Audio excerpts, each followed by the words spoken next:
Sinibingelele-ke ma-South African amahle, sinibingelele isihlahla namhlanje sejini sikababa uDr Dube. Siniphethele izindaba ezimntoto ezimnandi engithemba ukuthi nizosithokozela kakhulu uma ngabe nizizwa. Namhlanje la ngihamba nobaba uDube, insizwa umfana nje osemncane wakambuthi isibongo, osemthanda baba uDube kakhulu. Into esiziphethele namhlanje bahlali base South Africa, siphethe induku la eyisibunge.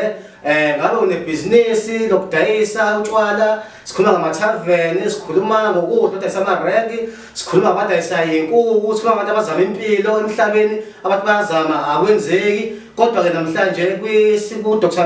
ekhathini kababa uDube sizothula namhlanje ukuthi uma ngabe ukuthi uyazama uyabona akuphumeleleki, namhlanje kwanxenxa-ke ubaba uDube uthi sondela-ke kuyena. Uma ngabe ukuthi awunalutho ephaketheni kodwa uyayifuna impilo ukuyizama, uyabona usabathe uyazama akwenzeki, uthi sondela phela kuyena akunike induku ukuthi ukwazi ukuthi uzikhuphule, akuphakamise uye phambili, bese kuthi month end kodwa siqinisekise wenze sure ukuthi ngesivumelwano senu nobabili naye leya mali leya uyayibuyisa ngoba phela naye usebenza umsebenzi okhokho omkhulu, asebenza umsebenzi ukuthi uphila impilo yakhe ukuthi ngifuna ukuphila i-soft life. So ngiyanqinqa kakhulu-ke bazalwane noma ama-South African amahle ukuthi nje nisondelelele kuyena anikeze usizo ngoba sizama impilo, siphile ey'khathini ey'nzima, akekho ongabheki namhlanje isimo esiphila ngaphansi kwaso siyabheda. So sinemindeni esithanda siyiphilise.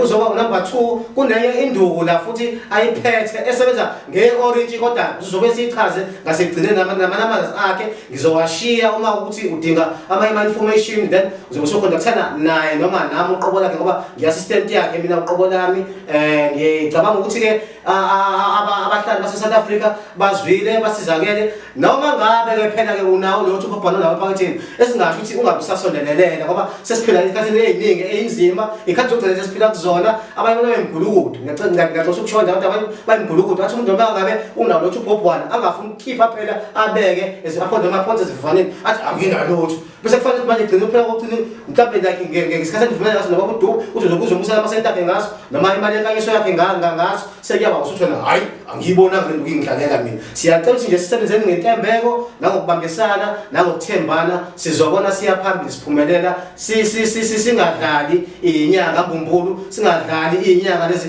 esezigcwele umhlaba wonke namhlanje zenza o1 no2 no3 kodwa igcina ngosuku kungenzeki. Nishiya abantu abadumile la noma nishiya abantu abanosizo abafana njengo-Dr. Dube endaweni yasemgababa, abantu abahlanganisa nje ikhubalo amakhambi akunikisele ihlahla lezi enizaziyo. Asisebenzi ngemlingo, ngicela ukusho ukugcola umlomo, asisebenzi ngemlingo, sisebenza ngempande, sithatha nje ngempande phaqa impande bese kungeyona ekudlalelayo kodwa futhi nalapho futhi ngisasho kanjalo wena futhi uyophinda ubuse i-testimony noma ukufaka ubuzo uthi ubufakazi uthi ngibonile mina u1 no2 no3 ngey'nduku kababa uDube anginikeza zona zangidlalela. Kubantu abayobona-ke ngisakhuluma ngebhizinisi leli sikhuluma ngalo kuyobe ngathi nithwele abantu base-South Africa, kanti anithwele impande nje kuphela, kumiswe nje induku kwakunika. Then ngoba sizama into ethiwa impilo bazalwane ngoba iy'khathi esiphila ngaphansi kwazo zinzima kakhulu, sidinga ukuphilisa imindeni yethu, sidinga ukwenza imicimbi elapha nalapha, ukulungisa amakhaya obaba omkhulu, kodwa manje akwenzeki. Kukhona abantu uthatha umuntu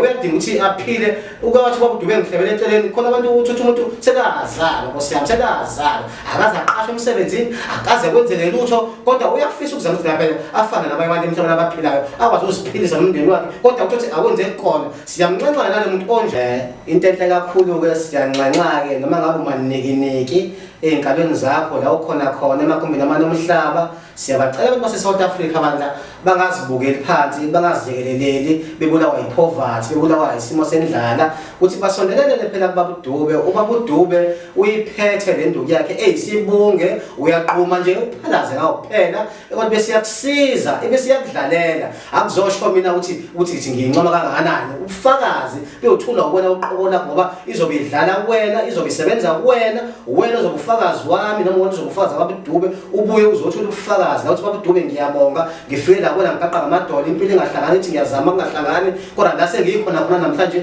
impilo yami ngiyabona ngathi siyicome noma sisezingeni elifanele ukuthi nami ngiphile emhlabeni ngenxa yakho. Then-ke sizobe sesishiya ama-numbers ethu ngasemuva. Inamba kababa uDube 072 544 2679.